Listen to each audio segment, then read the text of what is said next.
So a very good day to the panels and also fellow participants. My name is Kinjal JayotisaKumar, a final year Bachelor of Nursing Science students from AIMS University, Malaysia. So today I'll be presenting my study titled Knowledge and Attitude of Caregivers in Preventing Pressure Ulcers Among Elderly in Kedah's Nursing Home. So let us begin with the introduction. So pressure ulcers and also which are also known as bed sores are injuries involving the skin and underlying tissues, most often occurring over bony prominence in bedridden elderly patients, resulting from prolonged pressure, friction, or shear. As stated by Department of Statistics Malaysia in 2020, by 2030, the population aged 60 and above is anticipated to reach 5.8 million, constituting approximately 15% of the total population. Lastly, advanced age combined with caregivers' limited knowledge and attitude elevates the risk of pressure ulcers. So let us move on to background of study. As stated by the author Rivers and also Abby in 2020 and 2019, pressure ulcers are among the 5 most prevalent and also costly sources of patient harm, causing around 60,000 deaths annually worldwide, with elderly prevalence ranging from 1.9% to 59% across the healthcare settings. So therefore, this prompted me to conduct a study to determine the caregiver's knowledge and attitude in pressure ulcer prevention. Next, let's move on to problem statement. As stated by the author Anthony and Tally in 2023, 50% of caregivers had inadequate knowledge regarding pressure ulcer prevention. Meanwhile, a study conducted in Riyadh proved that caregivers exhibited inadequate attitudes regarding the prevention of pressure ulcers. Next, about 70% of the pressure ulcer occur in people over 65 years and above. However, only a few studies have thoroughly examined the prevalence and associated factors of pressure ulcer in hospitalized patients in Malaysia. So with Malaysia's rapidly aging population and also limited evidence, it was necessary to explore this issue in local context. Next is the methodology. This study adopted a descriptive cross-sectional design and was conducted across 15 nursing homes in Kedah, Malaysia. A total of 126 caregivers were recruited using stratified random sampling method.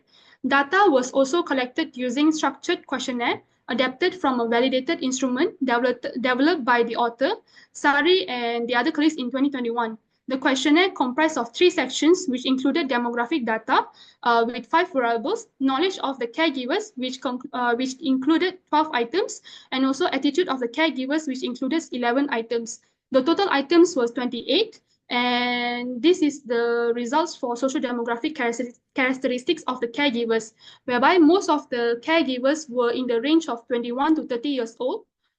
In terms of gender, the majority were female caregivers.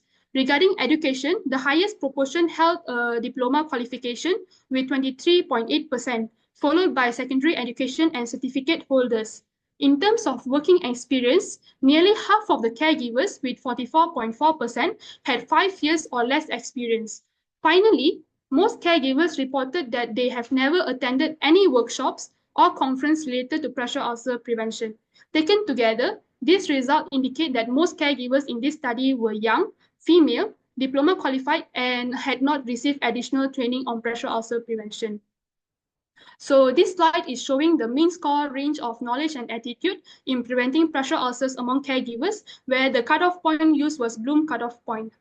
Moving on to the findings.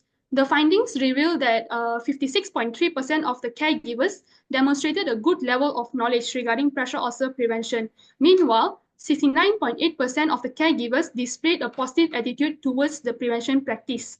The analysis found a weak negative correlation with the R value, which is a correlation coefficient of negative 0.31131 between the caregiver's knowledge and attitude. And the relationship between the knowledge and attitude was not statistically significant, whereby the p-value showed was 0.143, indicating the knowledge of the caregivers does not directly influence the attitude in this study population.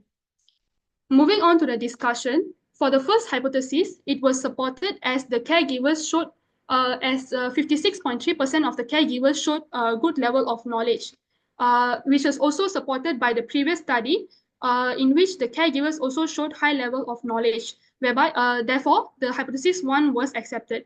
Moving on to second hypothesis, which was also accepted, in which 69.8% of the caregivers showed positive attitude and also was supported by previous study done by Ehsan and colleague in 2021, which also showed most of the caregivers had positive attitude in pressure ulcer prevention. However, the third hypothesis, which predicted a significant relationship between the knowledge and attitude, was not supported. Instead, a weak negative and statistically insignificant correlation was found, as mentioned before. This contrasts with the study done by the author Zaidi in 2024, who reported a significant negative correlation. The difference suggests that the knowledge and attitude relationship may be shaped by external factors, such as workload, resource limitations, and also organizational support. There were also some limitations which were identified in this study, whereby the research was confined to nursing homes in Kedah, one of the states in Malaysia, with a limited sample size due to resource and also time constraint, which may have affected the generalizability of the findings. Workplace condition may have also influenced the caregivers' responses, potentially impacting the accuracy of the data collected. To address this issue, future research could adopt a mixed method approach and include caregivers from broader range of healthcare facilities like hospitals. Expanding the studies to national scale may also provide a more comprehensive understanding of the knowledge and also attitude level. Lastly, an intervention program focused on the enhancing caregivers' education is also recommended to improve knowledge and attitude related to pressure ulcer prevention. In conclusion, the study found that while more than half of the caregivers demonstrated good level of knowledge and the majority displayed positive attitude, there was no significant correlation between the two. This underscored the need for continuous education combined with organizational support to enhance the knowledge and also attitude in pressure ulcer prevention, which can help to reduce prevalence in pressure ulcers and also enhance the overall quality of care for elderly residents residing in nursing homes. That's all from me. This is the reference of the study. Thank you for listening.